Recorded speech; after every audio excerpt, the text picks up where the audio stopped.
different schools, different traditions in Buddhism express the precepts in somewhat different ways sometimes.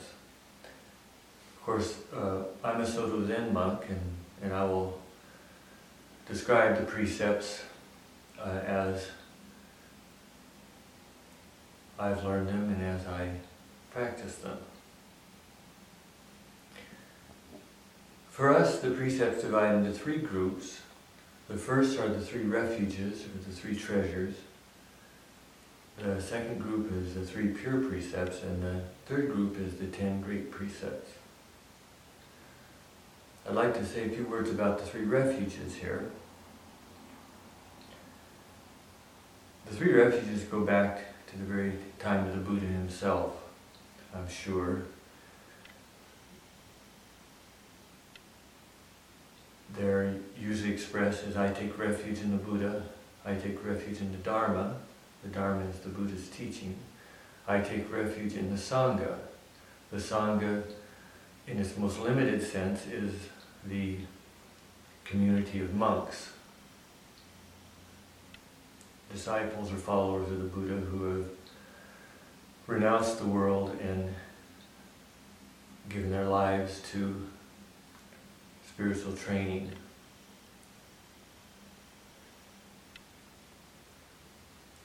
In a wider sense, however, the Sangha can be said to be the community of all those who follow the Buddha, whether they be following the monk life or the householder lay life.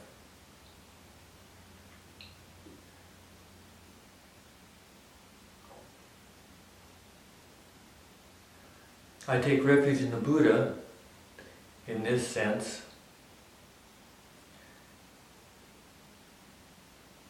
is remembering the Buddha, valuing the Buddha, and allowing is a funny word to use in some respects here, but it seems the right word, allowing the Buddha to represent for me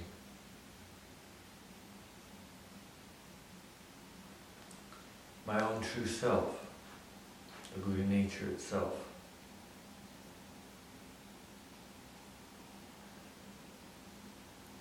To take refuge in the Dharma is to value and study and put into practice the teachings of the Buddha, the teachings of one's own master, one's own teacher. And it can also mean valuing, putting first in one's life the true teachings of one's own heart, one's own true nature.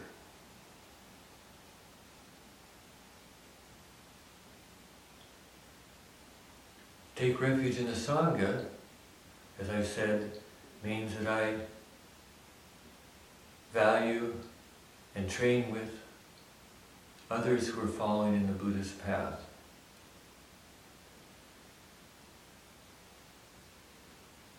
For someone who is training with a teacher, the teacher is especially the Sangha refuge.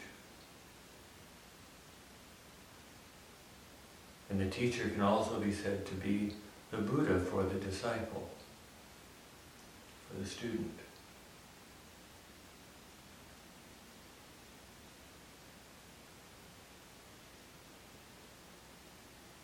The Sangha can also be understood to be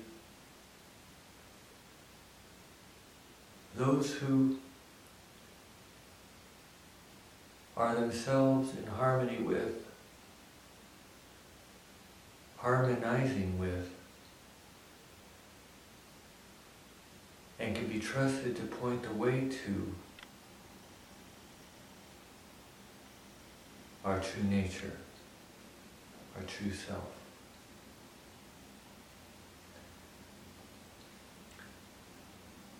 So we have different levels of meaning in the three refuges.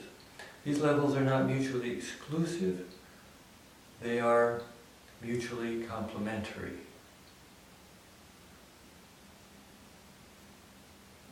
They're all facets of one truth. I take refuge in the Buddha, I take refuge in the Dharma, I take refuge in the Sangha. The deepest level, I take refuge in the eternal. I take refuge in that which the eternal teaches. I take refuge in those who know the eternal. This last way of putting it is my master's.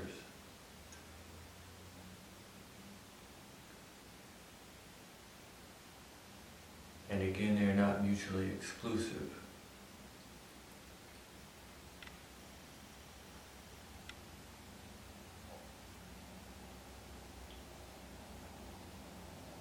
A few words about taking refuge. I've been using that term when I speak of meditation itself in these talks. To drop down out of the head, out of the racing thoughts, to get down underneath the level of the emotions, to drop down into the hara, and there to take refuge in that ocean of stillness, in that bright spiritual water of compassion. To take refuge right within one's own being. To take refuge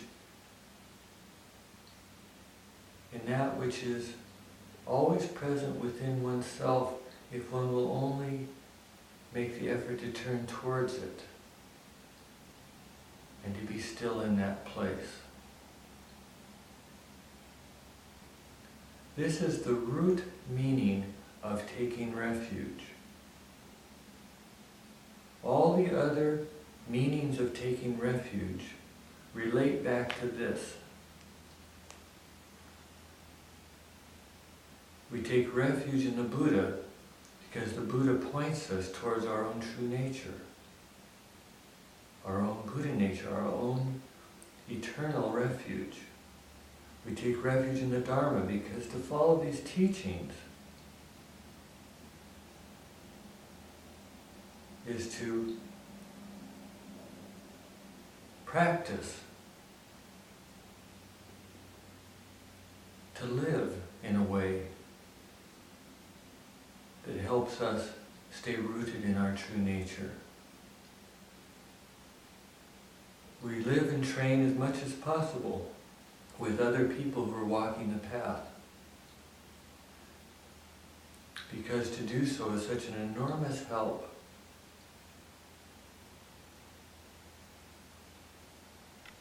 In our own return to oneness with our true nature.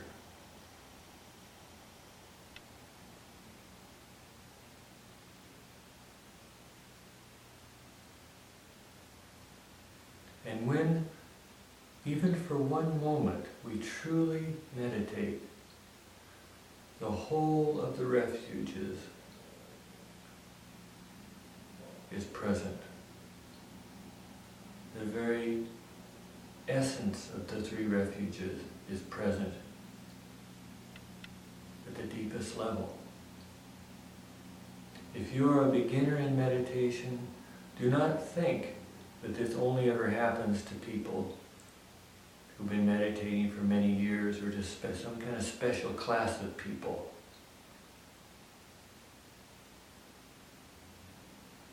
Anyone at any time can do a moment of true meditation. Anyone at any time can add another moment to that previous moment. You only do it one moment at a time.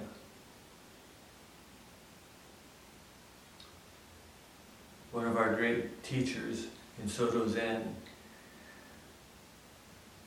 Zenji, great master Kazan, said, Sometimes I raise the eyebrows of the Buddha, and sometimes I do not.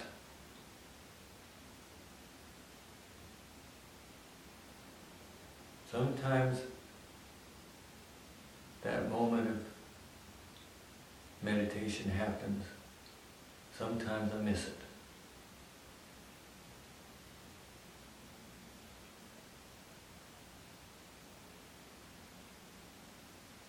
And when it happens, the very heart and essence of the three refuges is manifesting naturally in a human body and mind. Something inexpressibly wonderful.